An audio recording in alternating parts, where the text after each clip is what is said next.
જામનગરમાં આમ આદમી પાર્ટી દ્વારા પરિવર્તન સભા યોજવામાં આવી। આપના પ્રદેશ પ્રમુખ ઈસુદાન ગઢવી, ધારાસભ્ય ગોપાલ એટાલિયા, હેમંત ખાવાની ઉપસ્થિતિમાં અનેક કાર્યકરોએ આપનો ખેસ કર્યો ધારણ। જામનગર શહેરના આમ આદમી પાર્ટીની પરિવર્તન સભા યોજવામાં આવી, જેમાં આપના પ્રદેશ પ્રમુખ ઈસુદાન ગઢવી અને ધારાસભ્ય ગોપાલ એટાલિયાએ ભાજપ સરકાર પર આકરા પ્રહારો કર્યા હતા। આ સભામાં વડોદરાના 5 ભાજપના ધારાસભ્યો દ્વારા મુખ્યમંત્રીને લખાયેલા પત્રનો ઉલ્લેખ કરવામાં આવ્યો હતો, જેમાં અધિકારીઓ તેમને માન આપતા નથી અને તેમનું કામ કરતા નથી તેવી ફરિયાદ કરાઈ હતી। ઈસુદાન ગઢવીએ પોતાના સંબોધનમાં સરકારી અંગ્રેજી શાળાઓના અભાવ અને સૌરાષ્ટ્રની સૌથી મોટી જીજી હોસ્પિટલમાં ડોક્ટરોની અછત જેવા મુદ્દાઓ ઉઠાવ્યા હતા।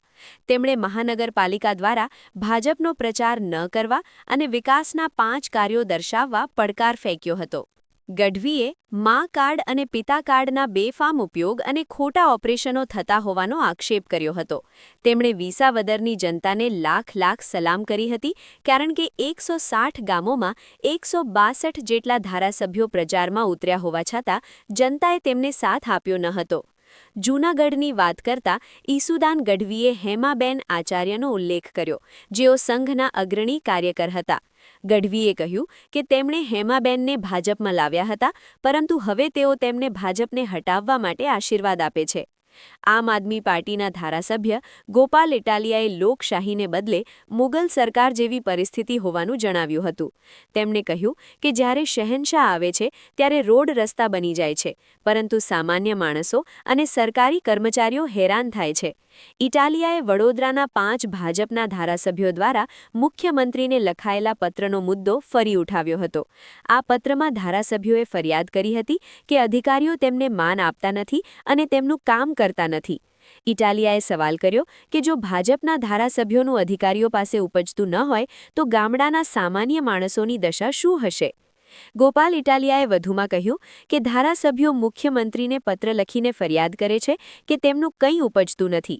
તેમણે વ્યંગ કરતા કહ્યું કે કદાચ મુખ્યમંત્રી પણ આવો જ પત્ર લખવા માંગતા હશે કે તેમનું પણ કંઈ ઉપજતું નથી, પરંતુ તેઓ કોને કહે?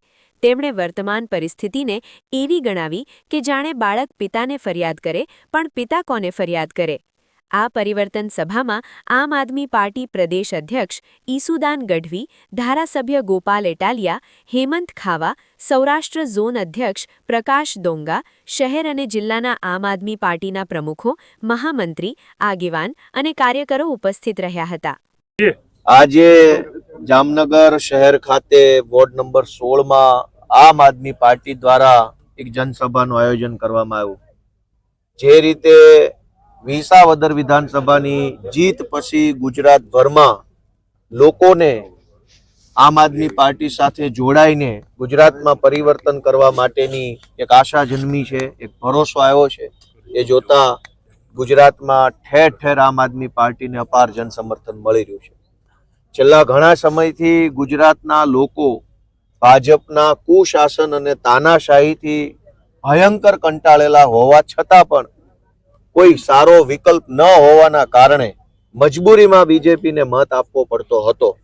પરંતુ જ્યારથી લોકોને આમ આદમી પાર્ટીમાં એક વિકલ્પ તરીકેની આશા જન્મી છે, ભરોસો જન્મ્યો છે, ત્યારે ઠેર જામનગરમાં આમ આદમી પાર્ટીની આ સભામાં ખૂબ સારી એવી જનસંખ્યામાં લોકોએ ઉપસ્થિત રહી આમ આદમી પાર્ટીની વાત સાંભળી અને આવનારી મહાનગરપાલિકાની ચૂંટણીમાં ખૂબ સારી રીતે આમ આદમી પાર્ટીને જનતાના આશીર્વાદ મળે એવા પ્રકારનો આજે આ કાર્યક્રમ થયો છે।